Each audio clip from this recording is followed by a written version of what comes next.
Temporary lighting at construction sites. Tower lights are essential for night work, road construction, and emergency activities.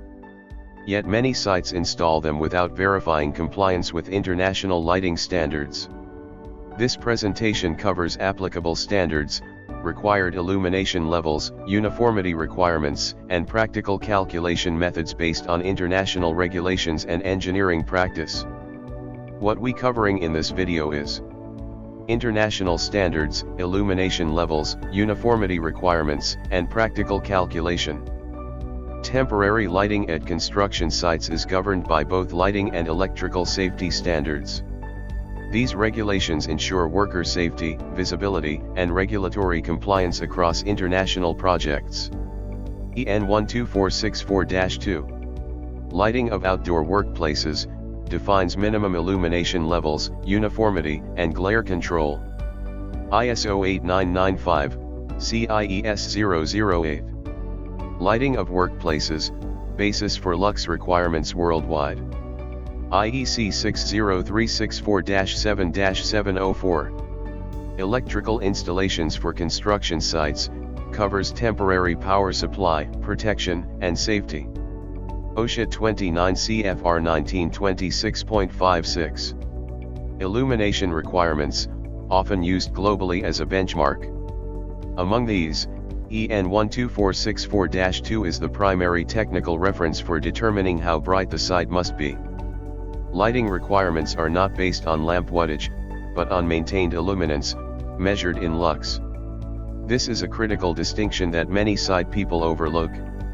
Lux measures the actual light reaching the work surface, accounting for factors like lamp efficiency, mounting height, and light distribution. Wattage only indicates power consumption, not lighting effectiveness. Working load limit is defined as the maximum load that lifting equipment is designed to sustain under normal service conditions, as declared by the manufacturer. WLL is based on defined safety factors, proof testing, and certification, and it has one fixed meaning worldwide. This eliminates ambiguity and establishes clear manufacturer accountability.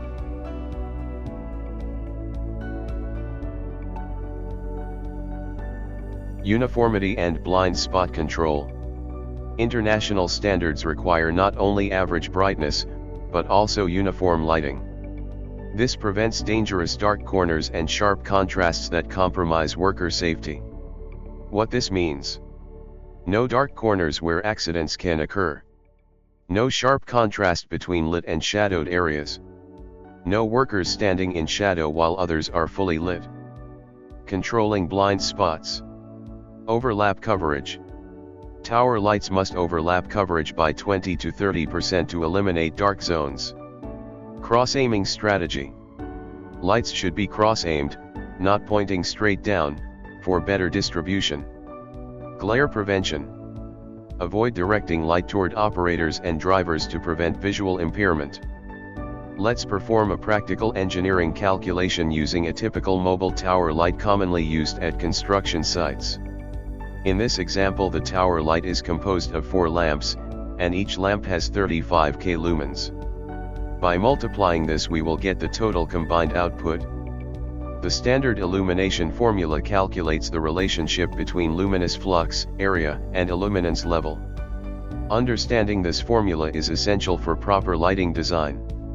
See the below calculation.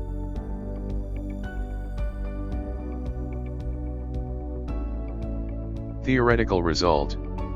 Based on the calculation, one tower light can theoretically illuminate approximately 900 square meters at 50 lux.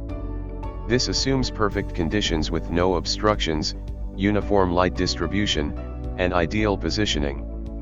Practical design area. To satisfy uniformity requirements and blind spot control, we apply overlap factors. Recommended coverage per tower light, 700 square meters. This 22% reduction accounts for real-world conditions and ensures compliance with uniformity standards. Let's apply our calculation method to a real construction site scenario to determine the number of tower lights required. Site dimensions. 60 meter times 40 meter equals 2,400 square meter. Initial calculation. 2,400 divided by 700 equals 3.43 lights. Let's round up. 4 tower lights is required. Recommended spacing strategy. Optimal spacing. Position tower lights 25 to 30 meters apart for adequate coverage and overlap. Overlapping coverage. Ensure light patterns overlap to eliminate blind spots and maintain uniformity ratio. Dynamic positioning. Reposition lights as work progresses to maintain optimal illumination of active areas. This calculation-based approach to temporary construction lighting improves worker safety, enhances visibility, and ensures regulatory compliance. By following international standards and applying proper engineering methods, construction sites can create safer working environments while meeting legal requirements. Proper lighting design is not just about brightness, it's about creating uniform, glare-free illumination that allows workers to perform their tasks safely and efficiently, regardless of the time of day.